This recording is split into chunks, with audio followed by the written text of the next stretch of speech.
Dear Germany, just so that you are aware, we are supposed to be the weird ones. Sincerely, Japan, Florida, and Austin, Texas.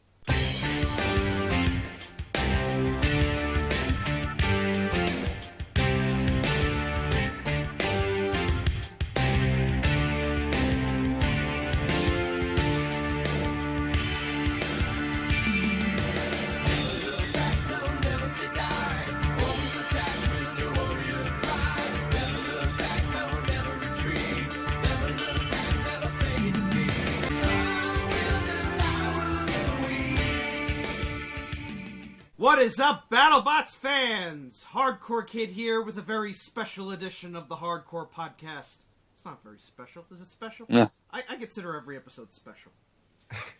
Happy International Podcast Day to all of you. I hope you enjoy listening to our podcasts because, well, this is the penultimate episode of this season. Not of this podcast, thank Not goodness. of the podcast, though. To my left joining me, I have Otaku Nate. Fortnite was a mistake. And joining us, we have the returning Matt Vasquez of Whiplash. Hey guys. And we have a new guest with us. Who is it, Nate? Well, this is a guy I bumped into on the Robot Wars Discord server because I was watching BattleBots on Discovery, and I was hoping that I would be talking to some, fans from the UK who are watching it too. But he was the only one in the chat, and, well, he's a Roboteer too. He has Deep 6 in the Beetle weights. No, that was the lightweight, wasn't it? Lightweight, middleweight? Oh, no. Yeah, here. Well, hello, my name's Ruan. I have made three robots now, I guess. I have a middleweight that I built with my last school. Its name was Uppercut. We got third this year, I guess. And currently I'm building two new robots.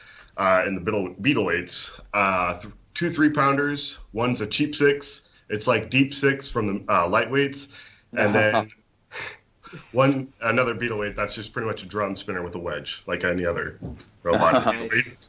Congrats on getting third, and we look forward to see what your Beetle looks like. So. Oh yeah, it's gonna be crazy. Cheap 6. Because, I can imagine. Yeah, I was a big fan of Deep 6. It was like a really over-the-top nightmare-looking bot. Yeah, I always love designs that go all out with their craziness. Yeah. Oh yeah. Yeah, speaking of Nightmare, I met Jim Smentowski at Battle Beach this past weekend, and I actually got to fight one of his bots, Shazbot. Nanu. Did you win? Yes, I did. Yeah. Yeah. Man, Shazbot's an old robot. Yeah, it's still going. Mm-hmm. So, today we're going to be talking about the other half of the top 16 brackets before we move on to the finals next week. Can I just say, with this episode, I did not think that Season 3 of BattleBots could get any better. It did? And then it did. Yeah. Because this was a fantastic episode, and probably the best of the season. Yeah, and definitely one that completely destroyed many people's brackets. Oh yeah, especially the first part of the bracket. That was insane. Yeah, quite. Yeah. But we should get started talking about all these matches, starting with the number 3 seed Bite Force against the number 14th seed Huge. Brandon, if you were with me, I laughed so hard at this match. When I saw this, I screamed, no! I literally pulled a Darth Vader when I saw Huge just fall apart. Fall in half. So, may I please, Yeah, that was crazy. Can I take us through this match? Yes, please. So, on paper, I thought that this was going to be all Bite Force, but Huge, showing the great reach of its big vertical spinner, actually was able to disable Bite Force by knocking its chain off. Disable its weapon, I should say. Huge then, Bite Force then started pushing Huge around the arena, but because there's so little of Huge to grab onto, Huge actually managed to straddle over Bite Force a few times. Huge actually had Bite Force in the corner, but then all of a sudden, Huge heard his mother calling for it to return home because it was time for dinner, so unfortunately Huge had to split. Oh. Wow. Oh, it all built up to that, didn't it?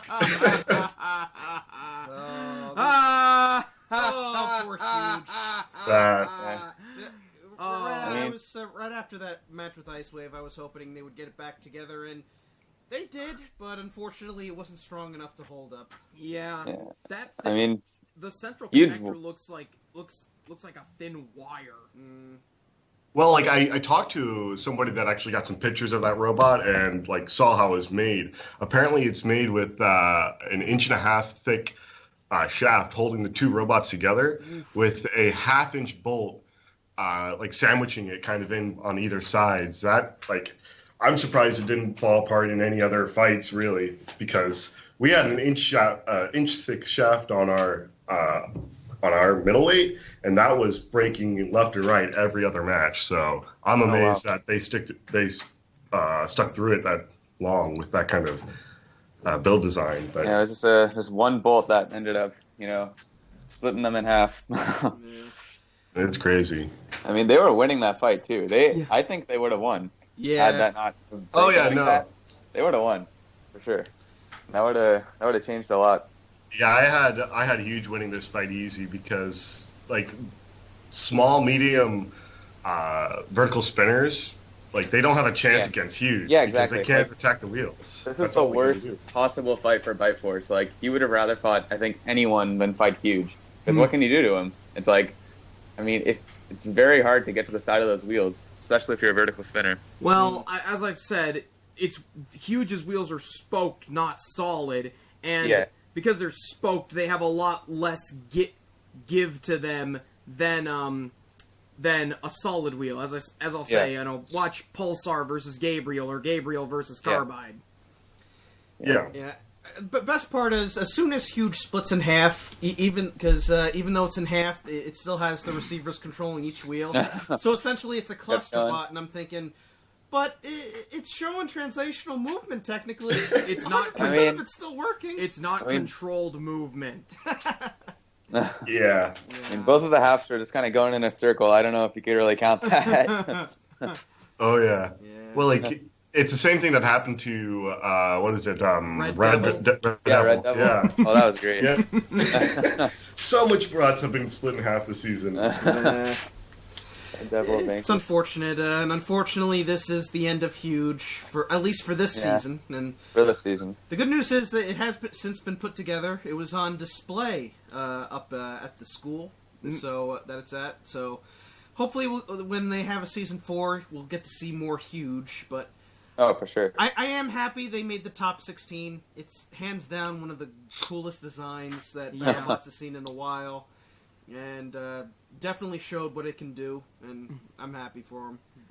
I've seen all different versions. I've actually fought Tiny Huge, and it's always just cool seeing this thing just breaking bots apart and just flopping all over the place. It's really a lot of fun. Yeah, it's funny, like, no one really knows what to do against Huge. If you're a horizontal spinner, that's one thing, but if you're anything that's not a horizontal spinner, you're going to have a very hard time fighting them. Gary Jin found that out the hard way. Well, like you kind of do what you did with what I think Crippling Depression did in the 30 pound weight class, and you just kind of hit try to use his weapon against him, and that's kind of what Paul did at the end of this episode or with this fight. Just hit him repeatedly until his weapon breaks his own robot. Yeah, exactly. So, like, if had Huge just turned off their weapon, maybe they would have won. But then again, how do you guess you're going to split in half, after a couple more hits? So you can't really blame them for keeping the weapon going. Well, you had relatively soft robots that they were fighting, and up until they got to, I guess, what robots did they fight? Yeah, it was Ice Chomp, Wave. Free Shipping, and Sub-Zero. Yeah, so those are all relatively softer targets, I would say. Yeah, for sure. I haven't seen most of those up close, but I can guess relatively with the top of Chomp not being too thick, and Sub-Zero's top armor is not that thick either, so they usually just cut through that. Yeah, but because Bite Force, it's still a real solid design, because even without the weapon, it was still able to push Huge around, get some slams in, until eventually Huge just couldn't take it anymore, and that's the resourcefulness of Paul Ventimiglia's driving. Yep, hands down, one of the best drivers in the season, but I don't think he's the best driver of the season. Well, we'll get to that in a second. Yes. Well, so the second match, it was Ice Wave versus Rotator, wasn't it? I think it was either that or Bronco versus Warhawk. Well, let's go with Ice Wave versus Rotator because, good lord, one word for this fight. Gosh. Ouch. Like, Yeah. We've seen that match Ice Wave has had with the Major Punishment many years ago where the entire ICE just flew right off. Here, the ICE was liquidated. Oh my god. I was seriously hoping we got a gas fire in this arena. Oh my god. There was nothing left of the top of Ice Wave. Kudos to the rest of Ice Wave, though. That thing survived okay. Because, essentially, it didn't have the bottom disc. It just had the top disc, which was designed to take out the engine at top. Because I think that was a good call. Yeah, it was. Aside from that, really, the rest of Ice Wave is still intact. They just once they lost the entire engine, couldn't control the blade. All they had left was to push. Have fun putting that thing back together, guys. Oh. I'm sure I'm sure they can get a new one. It can't cost any more than $400, $500, $600. Add another zero, man. I just that's more than just a shave and a haircut. What they did to that engine. I think at the end of it, like everything from the side, like I think it was like the bottom plate and the top side back wall. That was the only thing left. Like the whole top got ripped off. All the sides, all the ICE, all gone. It was crazy. That fight. The thing is, that engine, it's not meant to be hit. I mean, it basically has steel weight armor on it. It's got 1/8-inch aluminum all around it. So any robot that was going to hit that was going to take it out. So once they stopped spinning, they were in big trouble. Especially Rotator was the perfect robot to do that. Yeah. Like Ice Wave couldn't really damage them. Even if the weapon on Ice Wave kept going, I think Rotator had a perfect armor setup to keep going. Yeah. No, like the thing is, like the worst enemy to a horizontal spinner is a wedge, and like we saw that with Yeti's and Ice Wave's fight. Yeah. If it wasn't for Yeti getting knocked out by electronic issues, I think Ice Wave would have been long gone, even if Yeti didn't have its drum. Like if they just had a wedge, they would have just thrown Ice Wave all over the place. Hey, don't be a dick. Now, Matt. Yeah. If either Ice Wave or Rotator had made it to the grand final, would you have liked to face either one of them? Those are two. If I was to choose one, I would have to fight. It would probably be Ice Wave because once you flip them once, it's over, and we know we could take some hits from horizontal spinners after fighting, Tombstone. So I don't think they're hitting as hard as Tombstone, so I would rather fight them. Rotator is tricky because you keep flipping them, and there's really no difference. They'll just keep going and keep hitting you. And they hit you in a weird places, too, because they have the one super low blade and the one super high blade. So, I mean, that's not really where you want to be hit, I guess.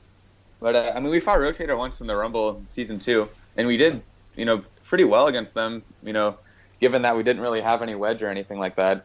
We were just they had, free range to hit us, and we did pretty well. But, I don't know. I think I'd choose Ice Wave. Plus, you can pull off. Plus, as I said, you can pull off that spinning back fist on their engine. Yeah. Was this the most destructive match of this season? Because I don't think I've seen so many parts scattered Well, in terms all of over sheer the floor. debris, I'd say yes, but like in terms of most destroyed robot, either Ice Wave versus Huge or Ice Wave versus Vanquish. Take your pick. I'll go with Vanquish. I think just because the entire bot was split in half. But this was a lot of fun. Rotator managed to get the upset win and moves on to the quarterfinals. And now we get Bronco, the number 2 seed, against Warhawk, the This number 15 was another seed. Riot. Ruan and I were watching this live over Discord. We laughed our asses off. Whenever there's a match with Warhawk, there always seems to be some kind of wacky hijinks going on. Either with the little D2 mini bots or the robot just flinging all over the place. In this instance, Warhawk got flipped behind the screws and is just getting grinded up. And then Bronco turns his attention on the little D2 kits and flips one of them through the air. It and took knocks off 2 the of its wheels tires off. And yet it still kept going because those D2 kits are invincible. Well, the D2 kits were invincible, but Warhawk wasn't. Like, after it got out from the screws, like, it couldn't move. I thought once it got out of the screws, it would just continue fighting and make a comeback, and then it just stopped. Yeah, Warhawk looked as if it could have easily taken out Bronco, because Bronco is taking out Bombshell, it's taken out Lockjaw, but Warhawk seemed to give Bronco some trouble. Yeah, there was some decent. Yeah, you got a couple hits too. Mm-hmm. Yeah, Matt, what'd you think of this match? I mean, it was I think a pretty even fight, I would say. I think Bronco was just lower and they had more reach. So when they went head-to-head, Bronco just, flip him and Warhawk would have to go himself right. But, yeah, I think Warhawk got a couple good hits. They got to the side a couple times and saw it took a chunk out of one of their tires. But, yeah, I'm not sure. I forget why they stopped moving.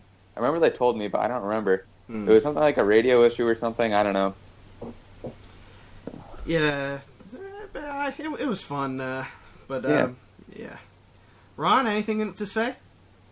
Yeah, no, I think just Warhawk, if they were just a bit faster, they're pretty, they have, a good medium pace speed for a vertical spinner at their, right there. And I think if they could go a little bit quicker, they can get around to the tires a lot quicker. And that's the thing against Broncos. If you can get to their tires and you can get under them, that's the biggest part about beating Bronco. The other way, because he's such a long bot. Yeah. Of course, the other way you can beat them, as Duck almost did, make them exhaust their gas supply, because they only got 15 flips in there. And I think that's what Warhawk was trying to do. Yeah. Yeah, but Bronco just managed to get some flips in and basically took Warhawk out. So Warhawk gets screwed over, as I said. Dang it, Mark Elam. You cost them this match. If I may just put one thing in here, because to go back to the Ice Wave Rotator fight, I had a post in the BattleBots group in the live comment thread about how Farouk said that Rotator is the only robot with a split personality. And after that point, I expected John Cena to pop up behind Farouk and go, "Are you sure about that?" Because we saw one that had a split personality, alright. Yeah, but Bronco managed to get the win by KO. Yeti versus Whiplash. Curse this show for only showing highlights. This looked like this could have been... I'm going to watch this fight Wednesday. It's likely going to be fight of the season. Yeah. 6-star match. Yeah, well, it was... tell us about it, Matt. I think the highlights did the fight justice, honestly. I think they chose all the good parts. It was sort of the beginning of the fight was a lot of action, a lot of pushing, a lot of lifting, a lot of, hitting us with their drum. And the second half of the fight, I think their drum had died. Our drive had slowed down a lot. We were having some issues, so it was really just a pushing fight at that point. So I could see why they highlighted it. They made it a highlight, compared to the other fights. But yeah, I mean, it was a good fight. I would say there was some good stuff in there. But yeah, at the end of the fight, like they said, our drive motors had burnt up at the very end of the fight from so much pushing. So I think had the fight gone, another 20, 30 seconds, we probably would have lost. Yikes. It's one of those. It's one of those fights where the only real bad thing is that somebody had to lose. Yeah. Yeah. Those are two very favorite robots, favorited robots right now in BattleBots. I think if it was against any other match, it's hard to pick against these two right now, or those two. Yeah. I mean, very dynamic robots. I mean, when we heard we were fighting Yeti, we were excited because it was, another lifter spinner. It wasn't like a giant, kinetic energy weapon. They're more of like a grinding weapon. So we knew it would be a lot of driving, a lot of, lifting, a lot of pushing. So, I mean, we were excited about that rather than fighting, another, Tombstone or something like that. Yeah, but, Yeti to me has always been a dark horse for these seasons because they were actually my pick to win last year, and they probably could have if Tombstone didn't take out their wheels. And I think if they had beaten Tombstone, they most likely would have won the whole thing. But I think so. Yeah, it's unfortunate. Yeah. Mm-hmm. Yeah. It does mean Yeti goes out and Whiplash goes through. So I guess the next match, we move on to the quarterfinals now, and it's Bite Force versus Rotator. Oh man. This was brutal. I expected Rotator to at least give Bite Force some competition, but Who knew that Paul Ventimiglia was secretly Ray Billings in disguise? Tearing robots apart. It's crazy. Yeah. Rotator, it looks so durable, like with how it's built, with like the little plow wedges for the middle body. But against Bite Force, it just disintegrated. A part Yeah, of me kind of thinks if they had gone with the regular discs, I think it would have offered more protection against Bite Force. 'Cause Yeah.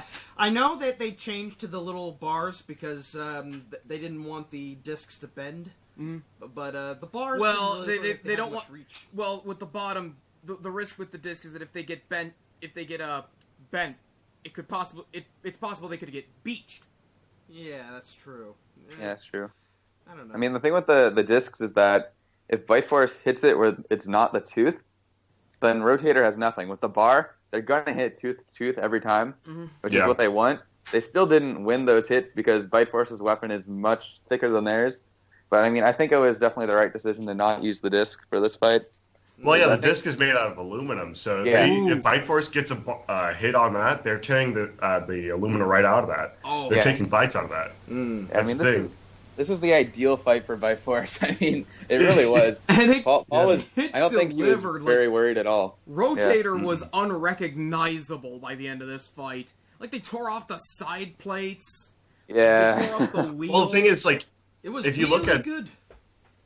if you look at Bite Force is a really good robot against horizontal spinners because it has when it brings out that strong large wedge in the front, they can take those hits. And even if you can get to their sides, they have strong, I believe it's AR-400 or AR-500 steel on the sides to protect their whole drive assembly. So they can handle vertical spinners really well. And Rotator, like, it really just didn't have a chance in that point. Yeah, I mean, I think, really, unless they're fighting huge, if Bite Force keeps their weapon forward and they're pointing at the opponent, then, I mean, it's very hard to do anything to them. It does mean that Rotator does go out and Bite Force is through to the top 4. And which means there's only one spot left for the semis. Whiplash versus Bronco. Matt, I had Bronco winning this whole thing. You ruined everything. Hey, so did I. It was too close to call for me because it was either going to go two ways. One, either Whiplash rope-a-dopes Bronco and lets them waste all their gas and gets them over by the end, or two, Bronco does to Whiplash what it did to Lockjaw and Duck. Well, congratulations, because both of your choices were completely wrong. And talk us through this match, Matt. I mean, at this point in the tournament, we're like, all right, we're in the top 8 right now. We really have nothing to lose. There were really no nerves going to this because, I mean, if we lose, we go home, that's it. And there's always a chance we're going to win. So, yeah, I don't know. We just went in. I immediately got to the side, and once that happened, I'm like, all right, maybe we go win this fight. And we just kept pushing him around and kept lifting him, and he got one flip on us, which was I was a little bit worried, but I know if you ever notice, like, when you're fighting, like, when you're in an actual match, it almost feels like the whole thing's in slow motion. Oh, yeah. So, like, remember, like, seeing it flip through the air and being like, am I going to land right side up? Am I going to land upside down? I just lifted the arm and popped us right back over and kept going. But, yeah, I don't know. We were really not a good matchup for them, I think. Our wedges were lower. We were faster than them. We could just get to the side and push them around. Yeah, I think the little things they had on the side protecting the wheels really worked against them because our, lifting wedge, we got right in between them, and they couldn't get away from us because when they drive forward or backwards, we were sort of locked into them, and we just keep pushing them around. Yeah. My favorite part was when you actually brought the disc down on the top. It really reminds me of a splatter, like the Beetleweight splatter. When Yeah. did that. I still have that cut through top from the original from 2015. I remember. It was really cool seeing. He was really being a bastard to Broncos. Working his joints like Minoru Suzuki. Well, Wrestling I think- reference there. I think Bronco, it just really suffers against control bots, and like that's really what Whiplash is a very well-made control bot with a vertical spinner in it. And when you get to his side, he has nowhere to go. And like what you said, he kind of gets locked into you. Yeah. And like your robot is really good at making vertical spinners useless by just controlling that match the whole time. We saw that in, I think it was 2017 Robo games. Oh, yeah. You did that the whole time. Like, you could just use the lifter, and you can win most of the fights just using that. Yeah, I think really the vertical spinner does add something, but I think it's really the lifter is what gets us the wins. That's definitely, I would say, our main weapon. Yeah, someone. Because someone, Alex the Hunted, like he asked, is Whiplash a spinner or a lifter? And I, of course, confirmed that you told us that it's more of a lifter than a spinner, and somebody beneath this said that it's a splifter, a weapon that really gets you high. I'm assuming you all know what a spliff is. If you want to call it that. But, yeah. Whiplash. Splifter. You know what a spliff is, go right, compete Brandon? on Robo games. I don't do drugs, so I wouldn't know. Well, there you go. Yeah. This was a fun match. Oh, yeah. Unless I see the Whiplash Yeti match in full, I consider this my favorite match of the night. Without question. That or Ice Wave and Rotator. I think Ice Wave versus Rotator was because even if it was just a 3-minute squash match, I admire Ice Wave for hanging in there, and just seeing the pieces go everywhere just made it all the more entertaining. Yeah, this was a lot of fun, and overall, there was not a single bad match on this show. And our final four are set. On the left side, we've got Lockjaw versus Minotaur. And on the right side, the Dark Horse Whiplash versus the former champion Bite Force. There is going to be so much good storytelling in this final. Yeah, my pick to win is Minotaur because, but as much as I think Bite Force is a good robot, I always want to see a new machine every I've year, got Minotaur too. Yeah, but who knows? Maybe Whiplash might get it. Because I want to see I also want to see Danny Freitas' face when he wins the giant nut. Oh, yeah. Well, I gotta say, if Whiplash beats Bite Force, and that can go either way, if it goes down to Minotaur, Whiplash has it for me, I would have to say, just because the performance he'd had at Rogue Games 2017 against Minotaur just goes to show you what he can do to a similar robot. Well, Team Robots. Well, I think Matt, we should hold off asking Matt about what his yeses are. No spoilers. No spoilers. Yeah, I know no what spoilers. happens. I can't say. Yeah. But yeah, I'm just curious though, because there's only going to be 3 fights in the final. Like, what are they going to do to fill time? Are we going to Bonus have rumbles, most likely. Yeah. I heard something about Tombstone. Tombstone has a grudge match, I know. There's one other good grudge match that I hope gets put in there. I think it will. Oh, but yeah, there should be at least 2 good grudge matches in there, I think. All right. I look What's the forward to grudge seeing it. match? Well, you can't tell us. Never mind. Yeah. Tombstone versus Warhead. At long last, we get Razor versus God. Warhead. Or Tombstone versus Son of Oyachi. Oh. that'd be good. Or maybe Tombstone brings in, what is it, Swamp Thing? Yeah. I saw something about Swamp Thing being at BattleBots, but I'm not too sure about Swamp that. Thing was Swamp at Thing was there. Robo Games. But, Yeah. I don't think I don't know. But, phew, on a scale of 1 to 10, I gotta give it the full Monty, a 10. This is also a perfect 10 for me. I would have to agree. There was not a single bad match of the night, and even the matches that were shorter managed to be extremely entertaining. There was But the upsets were very satisfying. Yeah. Like last episode, the upsets were like, okay, this happened, and it was a good episode. But this episode, like the upsets that happened, like Rotator versus Ice Wave, it was amazing. Like that's the thing. It was just great. And then Whiplash versus Bronco, that was awesome. Plus, we got the funniest moment of the entire series with Huge splitting in half again. Did you? Ruan, I don't know if you follow Robot Wars shunt posting, but one of the members made a hysterical little video syncing up that fight with Thomas the Tank Engine and friends. I think I sent that video to you. I don't know. Yeah, you gotta send it to me again. It's full of Thomas references. I made a picture with Duck's face showing his reaction. That moment when you realize you are fighting Tombstone in your next match. I'm sorry, I can't do whatever accent Duck has, but That moment you realize you're fighting Tombstone in your next match. And Owain's gonna give me hell because I can't do a Welsh accent. Well, neither of us can. The only reason I do it is because of the gimmick. I know. I know several British. I can do several British accents, but I'm not gonna do them on this show for now. So, I'll have Anderson on here someday. Mm-hmm.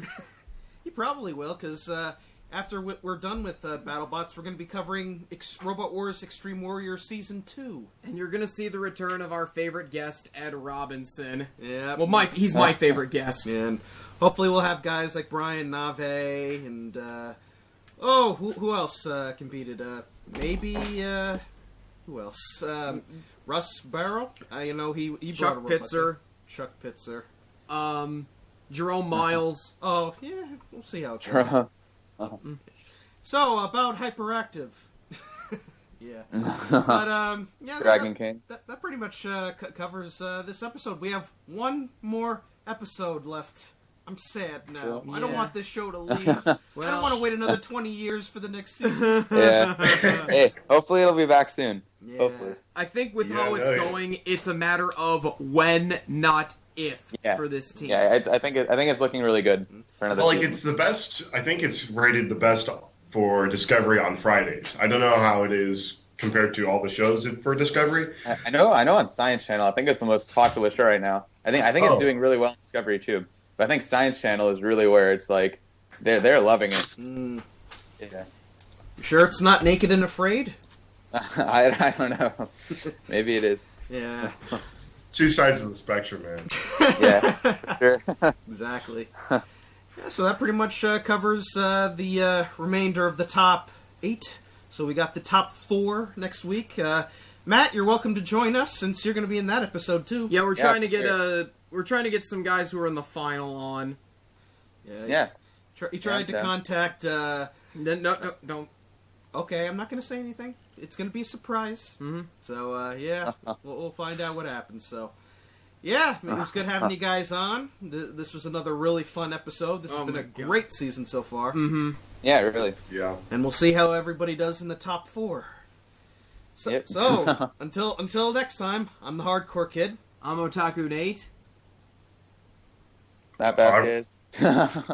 Ruan Visser. Peace out and cease. Here is Sub-Zero. Now, Plane Zero.